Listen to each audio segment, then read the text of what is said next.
को दें। Item number 20 सुश्री सयोनी घोष। बोलो भाई। ये पहली बार की माननीय सदस्य चुना आप? जी हाँ, बहुत अच्छी है सर, सुनिए इनका आप बीच में मत टोकना उनको और सलाह मत देना, आप पीछे सीट पे चल जाओ। सर सुनना चाहिए। धन्यवाद अध्यक्ष महोदय, आपने मुझे बोलने का मौका दिया। मैं जादवपुर लोकसभा क्षेत्र से पहली बार चुनकर इस सदन में आई हूं और मैं धन्यवाद देना चाहती हूं मेरी लीडर ममता बनर्जी और अभिषेक बनर्जी का और जादवपुर लोकसभा क्षेत्र के सारे वोटरों का जिन्होंने मुझे भारी बहुमत से जिताया और इस सदन में भेज के बीजेपी को एक पैगाम दिया कि पश्चिम बंगाल में माननीय सदन में इन नेताओं को धन्यवाद नहीं होता। आप और ये संदेश सर, ये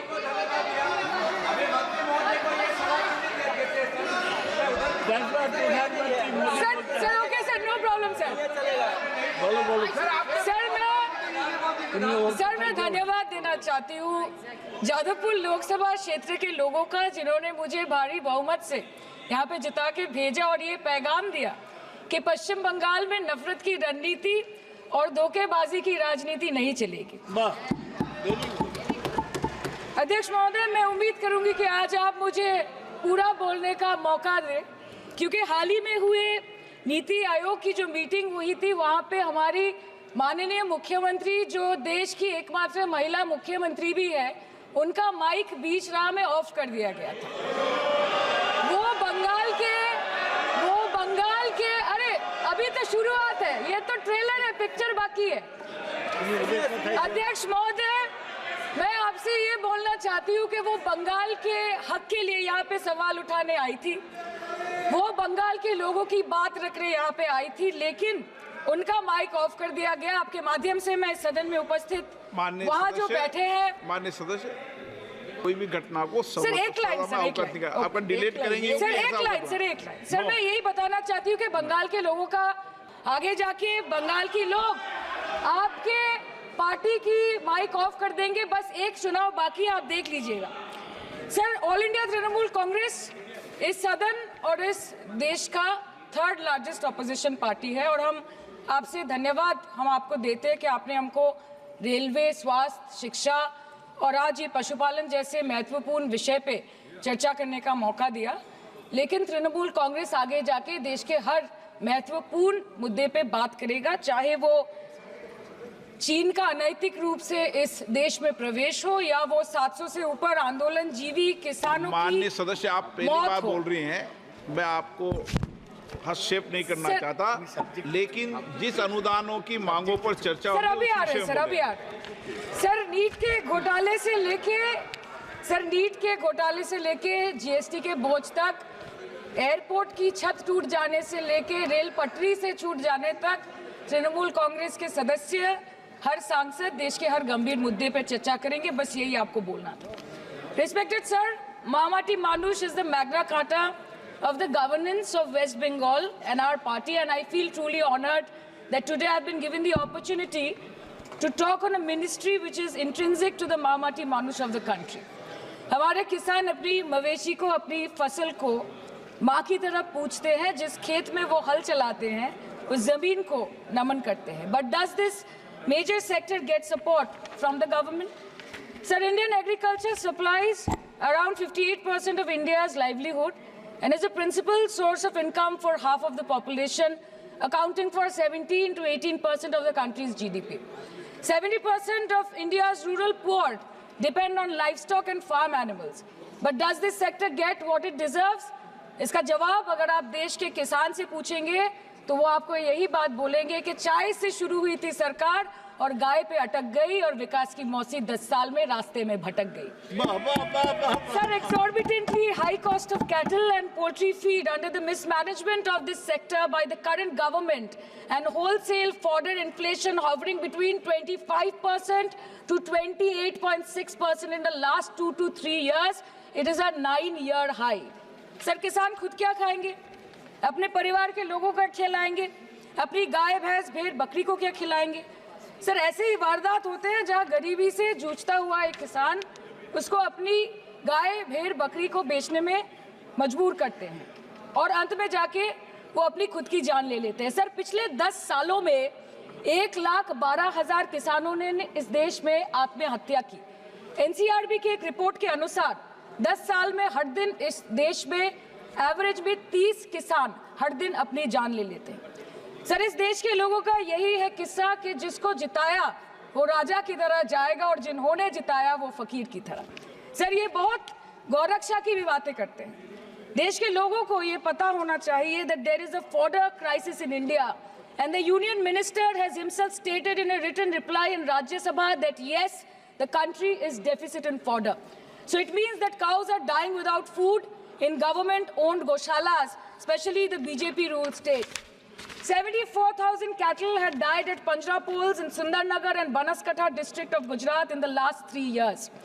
200 cows were found dead in Madhya Pradesh's Shivpuri district. 173 cows allegedly died in a week in Chhattisgarh. And 74,016 cows had died in Hingonia Goshala in Jaipur during the previous BJP government in Rajasthan. तो sir पहले खाना ही नहीं मिला, fodder crisis, फिर मिल भी जाए तो इतना महंगा कि किसान खरीद ही नहीं पा रहा है, फॉडर इन्फ्लेशन, और सर खाना मिल भी जाए तो पशुओं की बीमारी। उससे मुकाबला करने के लिए इस सरकार ने क्या किया? The Parliamentary Standing Committee on Agriculture, Animal Husbandry and Food Processing presented its report which stated that 32.7 lakh cattle were infected by the viral lumpy skin disease across several states and a whopping 2.4 lakh cattle died within months. ये बोलते हैं कि गाय हमारी माता है पर माँ की रक्षा करना इन्हें नहीं आता है।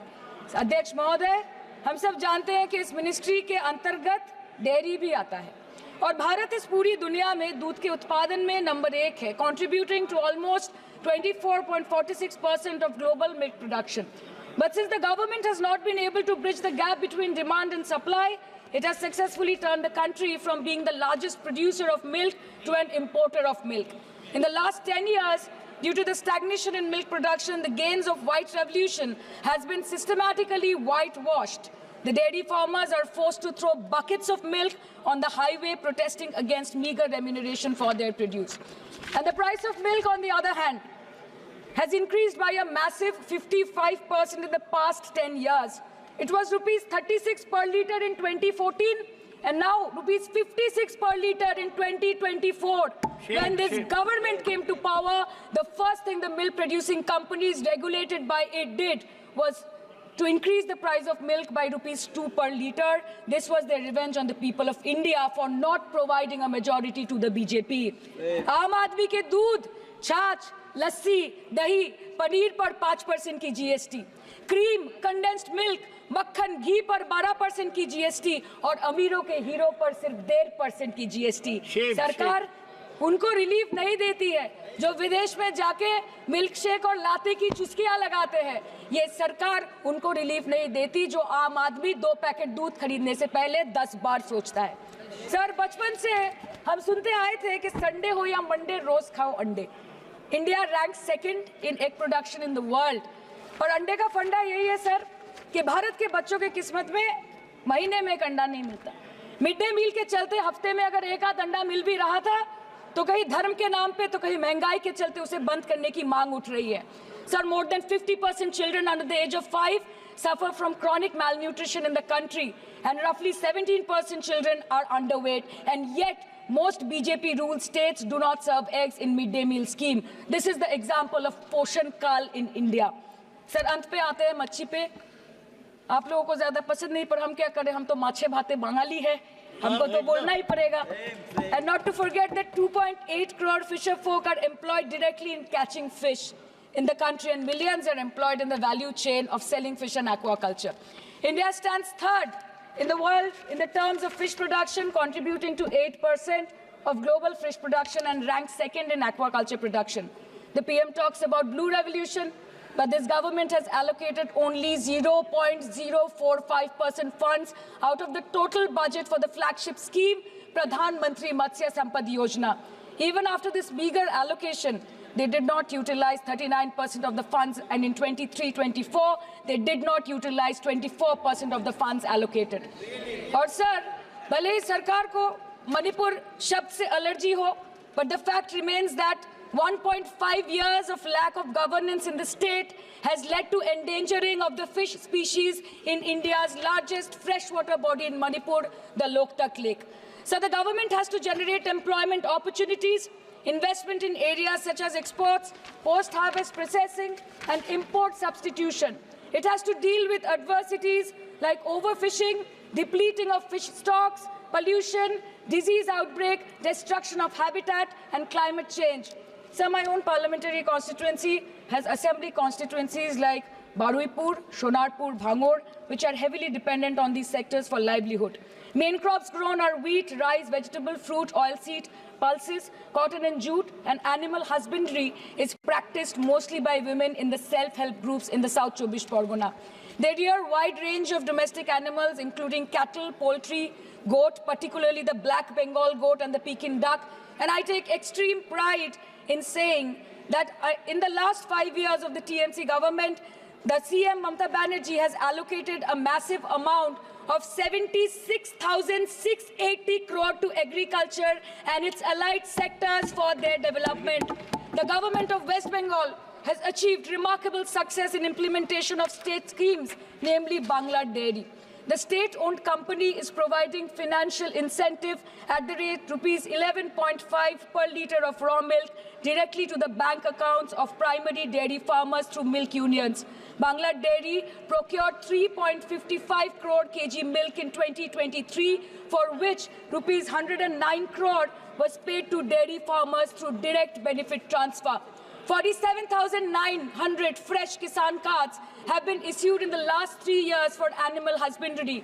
Up to 30th November 2023, rupees 393 crore was sanctioned to marginal animal rearers in the rural areas. Bangla Shosho Bima scheme, a fully state-funded scheme for crop insurance. Total 1.28 crore farmers were enrolled under the scheme during 23-24. 70 lakh farmers got claim settlement worth rupees 247 crore. 76,049 farmers are getting pension amounting to rupees 1,000 per month under Joy Bangla scheme. Super Bangla scheme was introduced in 2014 for ensuring remunerative prices for agricultural produce, integrating about 80,000 farmers and procuring about 100 metric tons of perishables daily. The annual turnover of this project is now rupees 106 crore. 77 new stores have been opened in financial year 23-24. 186 Krisak Bazars sub-market yards are running successfully, providing excellent marketing infrastructure for aggregation and ease of marketing. And to be mentioned that West Bengal is one of the largest cold storage capacities in the country at more than 87 lakh metric ton with 620 cold storages. New investment of rupees 239 crore is upcoming in this sector this year with an employment opportunity for nearly 20,000 people. अरे उधर वाले बता इसमें बुरा क्या है हवा के चार झोंके अगर इधर से भी गुजर जाए तो now coming to the demands of pending funds from the government of India to West Bengal on animal husbandry and welfare. 50% of the central share rupees 12.72 crore for financial year 23-24 being the recurring expenditure for mobile veterinary units is pending with the government of India. Government of West Bengal requested for sanctioning an additional 126 MVUs for 24-25. However, it was regretted, citing want of funds. The proposed central share of 49.93 crore for financial year 24-25 for assistance to states for control of animal disease has not yet been released by the government of India. Despite repeated persuasion, Department of Animal Husbandry and Dairying has not released the central share of rupees 10 crore for financial year 24-25 for various ongoing national livestock mission schemes, including the project for the establishment of Buck Semen Station in Horinghata. ये तो बस इसी ministry से बकाया है बंगाल का अभी दूसरी मिनिस्ट्री प्रक्रिया तो पता नहीं कहां पे जाके ये खत्म होने वाला है मैडम मैं बस ये कहना चाहती हूं कि इस बीजेपी सरकार ने पिछले 10 सालों में इस देश के लिए क्या किया उससे बड़ी तालिका बनेगी कि 10 साल में क्या-क्या कर सकते थे पर किया नहीं 2014 में जो किसान मोदी है तो मुमकिन है सोच के और अच्छे दिन के ख्वाब देख के बीजेपी को वोट दे रहा था, आज 10 साल बाद वो बोलता है कि मोदी है तो नामुमकिन है। शायद अभी वो किसान है भी नहीं। तो इसीलिए मैं बोलना चाहती हूँ कि समय बड़ा महत्वपूर्ण होता है अध्यक्ष महोदय, और बड़ा बलवान। बंगाली में हम एक बात बोलते हैं कि समय गेले साधन होबे ना। इसका मतलब यही है कि अगर समय चला गया तो साधना नहीं होगी, अगर भक्त रूठ गए तो आराधना नहीं होगी। और 3 से 303 से 240 के आंकड़े बोलते हैं कि इस बार जो आप चले गए तो दोबारा लौटने की संभावना नहीं होगी। तो यही बोल के मैं अपनी बात खत्म करती हूँ। Thank you so much.